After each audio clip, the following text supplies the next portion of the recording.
Now, let me present to you my position. Ang aking position ay ganito. The testimony of translation scholars and commentators overwhelmingly favor yung position that to be an elder, dapat ang anak mo Christian. They should be believers. On the basis of Titus chapter 1. Yun ang nakikita ko rito. Now, let me prove to you why yun ang aking pananaw. Again, may iba-ibang mga posisyon. Pero bakit ang leanings ko towards that position na naniniwala ko they should be Christians? Here is one. 1 Timothy chapter 6 and verse 2 is for me a very important passage because of the way the Greek words were used. Hindi nalalayo ang pagkakagamit ng mga Greek words dito sa Titus chapter 1 verse 6 at saka dito sa 1 Timothy chapter 6 verse 2. Sabi ng Titus chapter 1 and verse 6, his children are believers. Sabi ng 1 Timothy chapter 6 verse 2, those who have believing masters. Mahirap ko nang ipaliwanag sa inyo yung Greek nito kasi this is going to be very technical. But all I can say is, if you can read Greek, ang pinagkaiba lamang dito, masters at saka children. Pero yung dalawang word, have believing, pareho na. Yung nakalagay na echo pistos. So have believing, pareho na. Iba lamang yung pinag-uusapan. Yung sa Titus 1, yung mga bata, dito sa 1 Timothy chapter 6 verse 2, yung mga masters yung pinag-usapan dito. Pero anong pinag-usapan? Is it just talking about faithful masters or is it talking about believing masters? So, tingnan nyo uli ang 1 Timothy 6:2. Those who have believing masters must not be disrespected on the ground that they are brothers. Rather, they must serve all the better since those who benefit by their good service are believers and beloved. Para sa akin, isa ito na napakalakas na passage na pwede nating idikit dun sa nakalagay sa Titus chapter 1. Na dito sa passage na ito, yung pareho mga Greek words, pinapakita na yung mga masters are believers. Sabi, pagka believers ang mga masters ninyo, lalo nyo silang pakitaan ng maayos na serbisyo because they are brothers, because they are believers and beloved. Now, here is the second reason why. At ito ay galing na kay John MacArthur. Pakinggan nyo, and when I was reading yung kanyang sinulat, and I was weighing all of these things, including itong mga translations, at itong 1 Timothy 6 verse 2 na binanggit ko sa inyo, I have come to the decision na tama yung kanyang tayo patungkol rito. Pakinggan niya sabi ni John MacArthur. In the New Testament, pistos is used passively of God's faithfulness. See, for example, 1 Corinthians 1:9, 10:13, 2 Corinthians 1:18. It's also used of Christ's faithfulness and trustworthiness of God's words. It is also used passively many times of people in general. Pero ito ang ganda na sinabi niya. But it is significant that except for this sometimes disputed text, Titus chapter 1 verse 6, it is always used of people whom the context clearly identifies as believers. Unbelievers are never referred to as faithful. That fact alone argues strongly for the rendering here of children who believe, that is, who have placed their faith in Jesus Christ. Even if the idea were that of faithfulness to parents, the use of pistos in those other passages would argue for its referring to the faithfulness of believing children. In an elder's home, especially, a child who is old enough to be saved but is not, can hardly be considered faithful. He would be unfaithful in by far the most important way. So, ang sinasabi niya rito, na kahit na sabihin mong ang ibig sabihin ng pistos dito sa Titus chapter 1 verse 6, faithful lang, kung pagsasama-samahin mo lahat ng mga verses that use the Greek word pistos, they are always used either for God or for those who are saved, never used for the unsaved. Kaya on the basis of that, I agree with what MacArthur said, na ang sinasabi rito, mga mananampalataya, naalala ko pang ang isa, even Jim Newheiser, ang kanyang position is that this is simply faithful.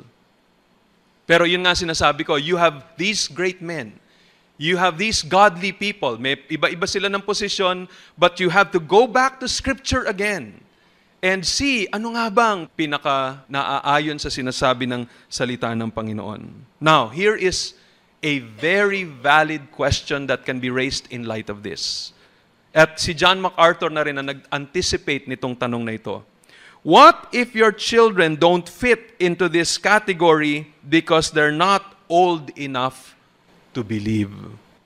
Paano kung apat ang anak mo?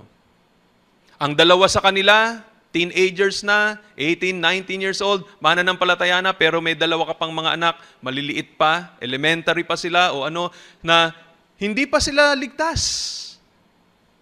So, paano yon? Pwede ka bang maging elder or hindi? Etong sagot niya. If a man's children are too young to understand the gospel and to trust in Jesus as Lord and Savior, then the standard given to Timothy applies. So sa ganung sitwasyon, wag mong gagamitin yung nakalagay sa Titus. Kasi yung nakalagay sa Titus, malaking possibility, this is not talking about little children. Kahit na children yung nakalagay dito. Bakit this could not be referring to little children? Because it says, tingnan ninyo, no? Sabi ng verse 6, His children are believers and not open to the charge of debauchery or insubordination. Wala pa naman sigurong elementary na lasenggo na. No, so this should be referring to adult children. Kaya pag ang pinag-uusapan, maliliit pa yung mga anak ko hindi pa sila ligtas, hindi pa masyadong klaro sa kanila. They've really been trying to receive the Lord or to trust in the Lord, pero they still struggle. Pero they're obedient, they willingly submit to me as the Father. So paano yun? Hindi na pala ako pwede maging elder. Yun ang maganda sagot ni MacArthur. Sabi niya, hindi ang Titus chapter 1 ang gagamitin mo ngayon. Ang gagamitin mo is Timothy. An overseer or elder must be one who manages his own household well, keeping his children under control with all dignity. But if a man does not know how to manage his own household, how will he take care of the church of God? That is found in 1 Timothy 3, verse 4 and verse 5 and verse 12. As children grow older and the issue is no longer control, the more demanding criteria in Titus chapter 1 come into play. I would say amen to that. Yun yung magandang posisyon. Pagka maliit pa yung mga bata, hindi pa masyadong klaro sa kanilang ebanghelyo, pero may kita nyo, obedient na sila, they willingly submit to their father. Ang mag-a-apply ngayon sa kanila, yung 1 Timothy chapter 3 that says, keeping his children under control with all dignity. Makikita nyo naman yun Alam niyo na may mga ganun mga tatay, hindi pa Christian yung kanilang mga anak, pero makita nyo, isang salita lang ng tatay, sunod yung mga anak. Very respectful yung mga bata towards their father. Pero pag tinanong mo, Iho, ikaw ba ay Christian na? Hindi pa po ako sigurado. Parang hindi pa po ako Christian. Pray nga ako ng pray. Hindi ko alam bakit ganito, bakit ganyan. So you see, you use 1 Timothy. Kaya hindi natatanggal yung Titus, nandun pa rin. Pero pinag-usapan natin dito, habang sila ay lumalaki na. Dagdag pa ni MacArthur, sabi niya, many Christian men who work hard to support and manage their households utterly fail in leading their children to salvation, to godliness, and to Christian service. It is not that a faithful and conscientious father is responsible for his children's rejection of the gospel. He may have made every effort to teach them their need of salvation through trust in Jesus Christ and have set a godly example for them to follow. Nevertheless, such men are not qualified to be elders if they do not have children not only who believe, but also are not accused of dissipation or rebellion. Successful spiritual leadership of their own families is their proving ground, as it were, for the spiritual leadership in the church, because they are to be models of Christian living. Ang pinapakita rito na hindi mo masisisi yung tatay na siyang dahilan kaya nag-reject yung mga anak o hindi pa tumatanggap sa Panginoon, because it is possible he is really faithful in sharing the gospel. He's doing everything, he's praying, pero hindi pa rin sila ligtas. Lumalaki na sila, mamaya baka nagrebelde pa. Pagdating nila ng college, umalis na doon sa pamamahay ng tatay, talagang lumabas yung kanilang tunay na kulay, nagwala na, at talagang nasisira pati pangalan ng pamilya na yon. Pero pag tinanong mo yung tatay, he was really faithful, he was really prayerful, pero wala eh. Hindi talaga nadala sa Panginoon yung kanyang anak. So, what do you do now? That only proves, it doesn't mean he's a bad father, but that only proves God has not given him the grace to be the leader of a church. Hindi binigay sa kanya yung grasya na yon. Kung yung sarili niyang pamilya na lagi na niyang pinagpe-pray, na lagi na nang sinesharean, tapos hindi naging mananampalataya o hindi naging maayos na masunurin sa mga magulang, so pinapakita rito, wala siyang grasya na binigay ng Panginoon to be the leader of a church, to be an elder. He is disqualified. Now, please do not look down upon that person. Ulitin ko, hindi natin sinasabing siya'y masama. Hindi natin sinasabing siya'y nagkulang. Ang sinasabi lang natin, he is not qualified to be an elder because it appears like the grace that he will need to become a model, to become one na magkukumbinsi doon sa mga tao ay hindi binigay sa kanya ng Panginoon. So, hindi siya pwedeng maging leader ng isang iglesia.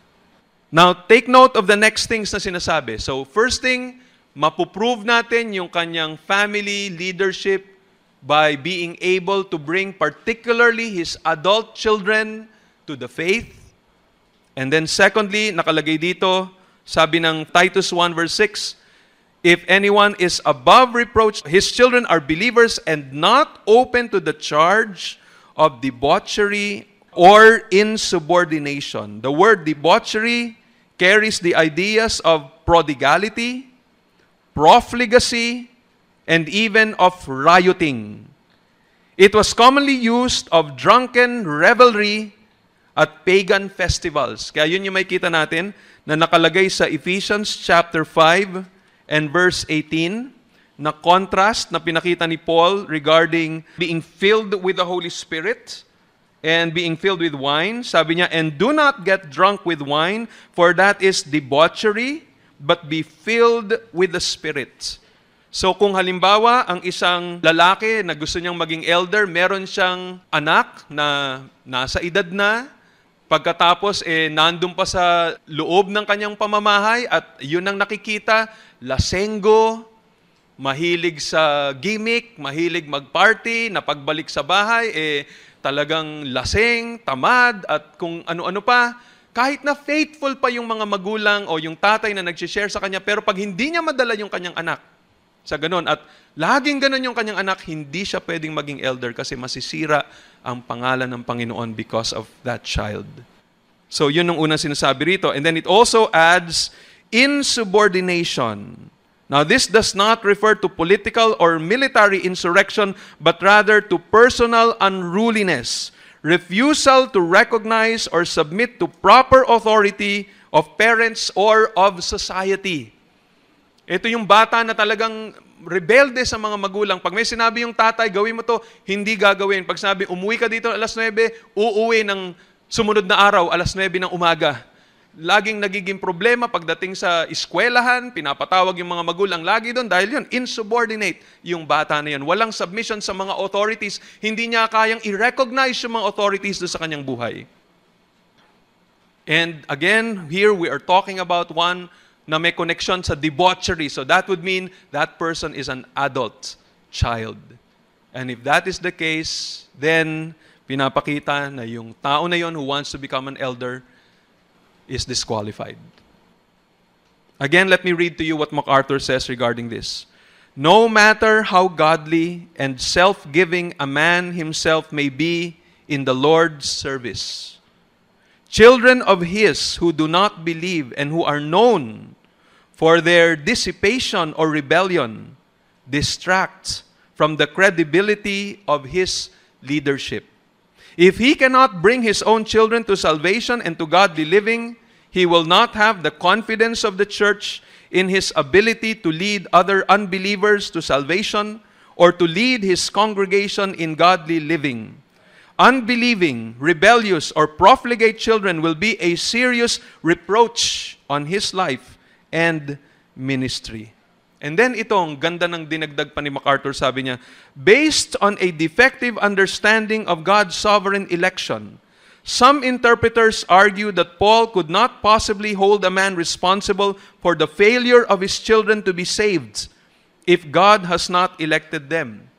But that sort of thinking is unbiblical. Scriptural predestination is not fatalism or determinism.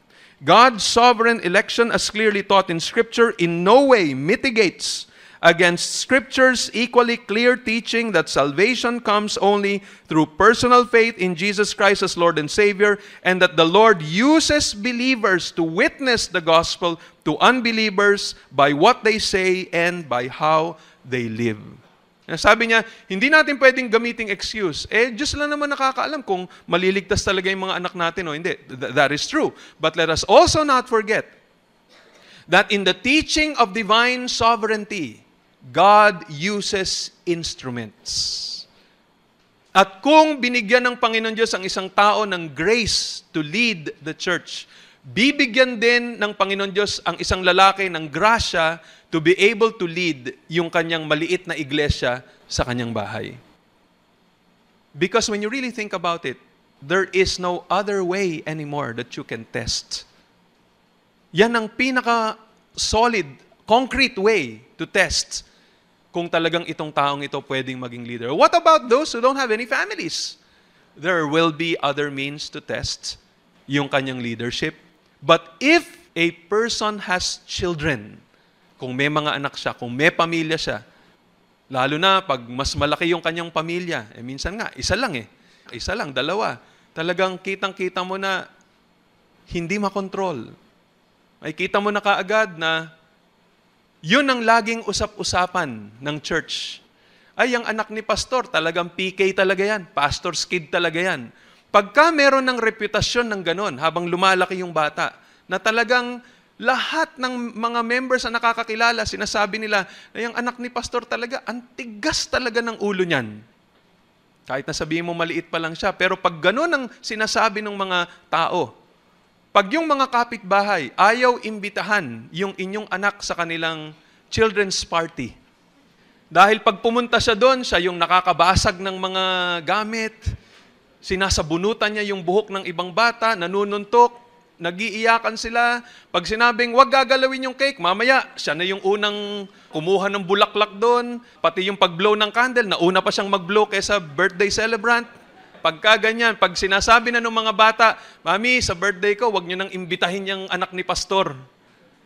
Pagka ganon, mukhang ebidensya na yan na baka walang grace na binigay ang Panginoon Diyos dun sa tao na yun to become a leader of the church. Because if there is grace, matutuwa lang yung mga kapitbahay. Naku, imbitahin mo yung anak ni pastor. Ang bait nun. Masunurin yun.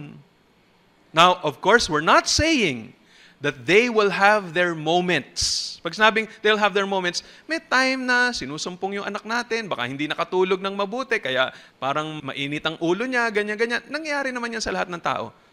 Pero hindi yun ang pinag-uusapan natin. Hindi natin pinag-uusapan na hindi lang siya nakatulog, hindi lang siya nakakain, kaya iyak ng iyak, hindi mo mapatahimik, pag ganon. Ang pinag-uusapan natin, yung talagang yun na yung natural dun sa batang yun. You know, let me close with this illustration. I realize how important this is. Hindi ko na lang babanggitin specifically kung sino to, but I know of a certain man na dun sa church nila, he was very faithful in attending. Lahat ng mga services, Bible studies, prayer meeting, he would always be there. Pag may mga discussions, the discussions become very lively dahil ang ganda niya makipag-discuss, pati sa debate. Minsan, nakakatawa yung kanyang mga singit, pero sensible naman yung kanyang mga points at minsan maganda naman. And there was a point wherein when the leaders of that particular church were already praying kung sino magiging elder nila, this was one person that they really considered. Talagang nasa proseso na. Hinihintay na lamang nilang i-interview at tatanggapin na nila bilang elder. Kakausapin nila, dadaan na sa proseso. But then one day, they discovered something related sa kanyang mga anak. They saw na yung kanyang mga anak talagang walang respeto sa kanilang tatay. Yung mga anak, pagdating sa pagtuturo sa mga bagay sa eskwelahan halimbawa, lagi silang nagugulpi. Nakakita na ba kayo ng ganong mga tatay na pagtuturuan nila o nanay, tuturuan lang yung kanilang anak, gulpi ang inaabot. Walang compassion, walang maayos na paraan, kundi nanginginig yung bata pag time na natuturuan na siya ng kanyang mga magulang. Siya yung tipong natatakot magpakita ng kanyang card pagdating ng bigayan ng cards kasi alam niya, patay siya sa kanyang tatay dahil ang iniisip lang ng kanyang tatay, bakit ganito grade mo? Dapat ganito ka, dapat ganyan ka, dapat napakataas mo. At wala nung maayos na wisdom. At nakita ng mga leaders na meron siyang kahinaan in terms of his relating to his wife because he fell into immorality. Na yung kanilang katulong ang naging problema. May na-discover sila about the way that this guy nakikipag-relate sa katulong nila dun sa bahay. And they were just so thankful to the Lord for waiting and for God's mercy and grace na nilabas niya yon before they finally decided to choose him as one of their elders. Let's come before the Lord in prayer. Heavenly Father, kami po ay nagpapasalamat muli dito po sa oras na ito na binigay ninyo upang mapag-aralan namin ng masusi itong qualification na ito, O God. Lord, hindi po ito madali. Napakahirap na bagay, lalo na ang mga maaayos na mga mananampalataya at mga tagapagturo ng inyong salita ang nagkakaiba sa kanilang posisyon patungkol rito. Lord our God, we pray, gabayan niyo po kami kung paano namin ito maya-apply ng mabuti. Marami pang mga katanungan na maaring nasa isipan ng mga kapatid ngayon, lalo na ang mga talagang nagsiseryoso sa pag-aaral ng inyong salita. We pray, Lord, as the days go by, lalo niyo pong palalawakin ang aming pangunawa patungkol sa inyong salita. At Panginoon, marami pong salamat sa napakataas na standard ng inyong salita, lalo na para sa mga leaders ninyo. Tulungan niyo po, Panginoon, na yung mga elders talaga pong mag-qualify ayon sa inyong salita. Pero Panginoon, hindi po ito excuse. Kung hindi kami elders, this is not an excuse na hindi na kami kinakailangang magseryoso sa aming lakad because kaya namin sila pinipili as elders to be models. Ibig sabihin, dapat gayahin. This only tells us, Lord, na ang gusto nyo, ang will ninyo, Panginoon, that every father, every family, every child, nais nyo na sumunod sa inyong salita.